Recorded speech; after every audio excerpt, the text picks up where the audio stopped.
You would notice if something was off about Mom, wouldn't you? Huh? You, who does nothing, shouldn't interfere. They say siblings are different people, but how could I stay silent when our dear mother is not herself, and my brother is saying stuff like, "Stop sticking your nose in our business when you only send $100 a month." Families come in all shapes and sizes. In my case, it just so happened that our father wasn't around. I don't remember my father because he died in an accident shortly after I was born. And my mother, who continued to love my father, never remarried and raised my brother and me on her own. She must have faced a mountain of hardship, yet she never let us see any of it, always greeting us with a smile. Now, as an adult, I want to do everything I can to repay her kindness. My name is Lisa. I'm a 43-year-old working mom with a high school-aged son. My brother Mike is 45. He's married, but they don't have children. Our mother, now past 70, has long since retired and is living on her pension. I was worried about my mother, but I felt relieved knowing that she was living with Mike and his wife.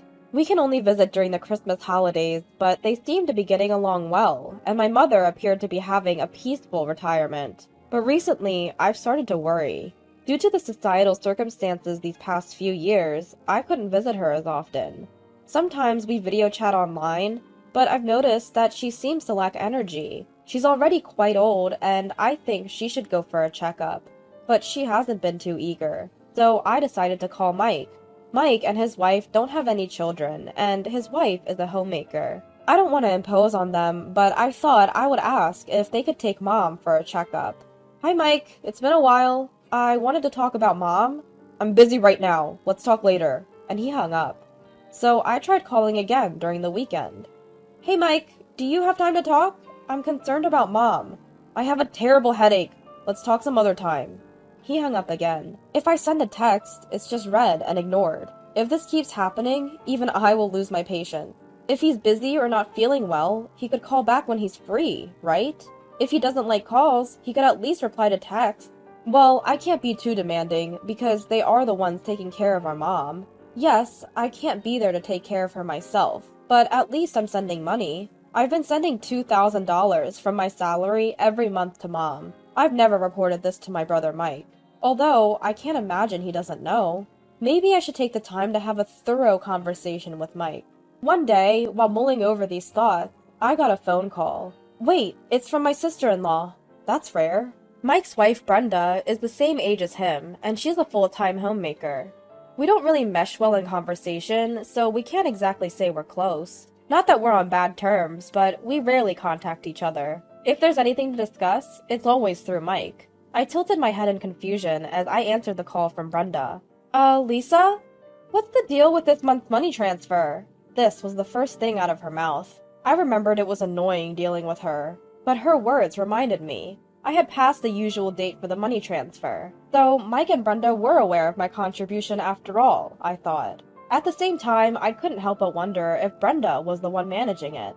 I'm sorry, I've been so busy, I completely forgot. I'll make sure to transfer it by this weekend. You can transfer money online these days. We're taking care of your mother, you know. Don't tell me you think this is a free volunteer gig. I don't think of it like that. I'm always grateful to Mike and you, Brenda. Really? Just because I'm a housewife, it's like you've pushed all the responsibility of taking care of the mother onto me. You two siblings are terrible. Her words were harsh, but I couldn't argue. It seems Mike really is busy. But from Brenda's point of view, it's all complaints because she's left to handle everything at home. And I, being so far away, am neglecting my responsibilities towards our mother. If you're not going to do anything, at least make sure to pay your share. Make sure to transfer it by tomorrow. Got it? Yes, I understand. As the call ended abruptly, I let out a deep sigh. She's not wrong. Since I can't do anything else, the least I can do is ensure my payments are timely. The next day, I notified my work that I would be late and rushed to the bank for the transfer. A few days later, my mother called me. I picked up the phone, wondering if she had confirmed the deposit. Mom? What's up?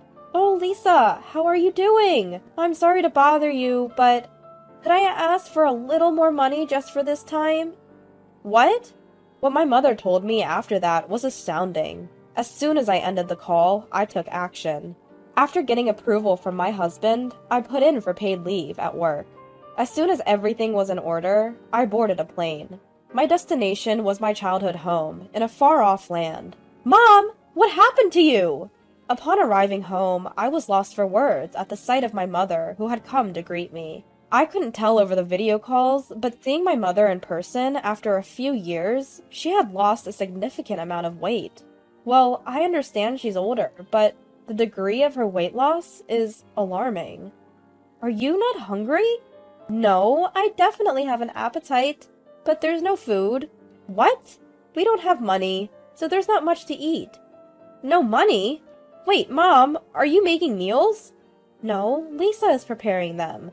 Then... But with only having a cup of noodles every night, I've inevitably lost weight. What about Lisa? Does she also live with such a diet? She says she usually eats out and doesn't eat at home unless Mike is around. What's going on? She has the means to eat out, right? Yet, she lets my mother eat such poor meals? Mom, if you can't cook, what about takeout? You could even get some exercise going out to buy it yourself. I'd like to, but we don't have the money. You don't? What about the $2,000 I send every month? Well, Lisa takes it all for the monthly expenses. What? What kind of expenses? Well, it would be too harsh to blame my mother. Her judgment may not be as sharp as it used to be. The problem lies with my brother and his wife. What on earth are they doing? I decided to wait for my brother and his wife to come home and have a discussion. Huh? Why are you here? These were the first words out of my sister-in-law's mouth when she returned home. It's been a long time, Brenda. I hope you've been well. What's the deal? Suddenly showing up? You know it's rude to just drop by, right? No, but... Just go. You're in the way. Be gone before Mike comes back. I suppose it's understandable if people are annoyed with me. But why on earth would they want me to go home so badly? Meanwhile, my brother Mike, who was worn out from working overtime, returned home. Huh? Why are you here? This was the first thing out of Mike's mouth, too. With a wry smile, I told Mike and Brenda that we needed to have a discussion. What's there to discuss? It's about Mom, Mike. How much do you know? Mom? What's up with Mom? Well, Mom has been eating just a cup of noodles every night. Achoo! Did you know she wasn't eating anything else? Huh? What are you saying? I mean, Mom's only eating... Achoo! Noodles. Achoo! Brenda, you're being quite loud. What's with her, interrupting me with a sneeze every time I speak? And what's with those sneezes? Who does she think she is? Brenda, unflustered, looked away, ignoring my glare. I'm saying she's lost too much weight. Have you even been talking to Mom? Do you think I have any time? Between all this overtime work I've been doing during this recession, Brenda has been taking care of Mom instead of me. You do nothing, so don't butt in. But I can't keep quiet under these circumstances. I may not be able to look after her, but I'm sending money, aren't I? What happened to that money? You call that money? Don't act so high and mighty over a mere $100. The moment Mike said that, the room fell into silence. What?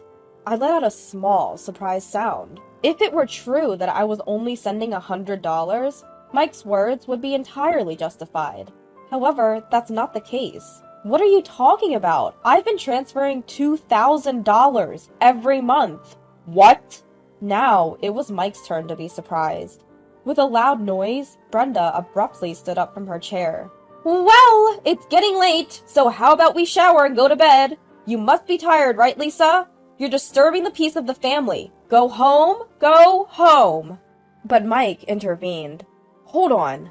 Brenda, where did you put Mom's bank book? I don't know. You did ask me to deposit money as soon as possible, didn't you? Don't spout nonsense, Lisa.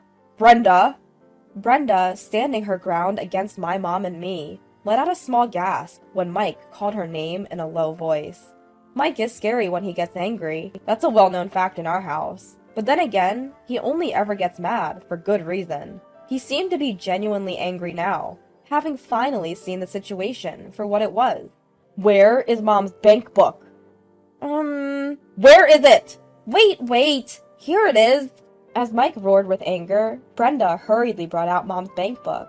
Seeing it, Mike was left speechless. Damn! She's been withdrawing $2,000 every month for years! Mike? You really didn't know? Yeah. Brenda told me she was only taking out $100 every month. and I believed her. What a mess. Such a misunderstanding. But the real problem is the person who caused this misunderstanding. Brenda, what did you do with the $1,900 from the money Lisa sends Mom after deducting the $100? It has just gone missing. What can you do about it? How does it just disappear? That's ridiculous. Well, it vanishes quickly if you gamble. There's nothing odd about that. What did you just say? Gamble? Uh-oh. I mean, shake it off like you're cold and money will... What the heck are you saying? Lisa mentioned earlier that Mom only has a cup of noodles every day. So were you going to the casino during the day? Sometimes. How often is sometimes? I go to the casino from Monday to Friday and buy tickets online on weekends. That's every damn day! I'm astounded. No wonder the money we sent her disappears in a flash. In fact, she might have used up all the money Mike earned, excluding utilities and other necessary expenses. It turns out she didn't just squander Mike's earnings and my contributions, but even debt surfaced. After hastily summoning Brenda's parents, a unanimous decision was made to divorce, excluding Brenda. I won't divorce! No!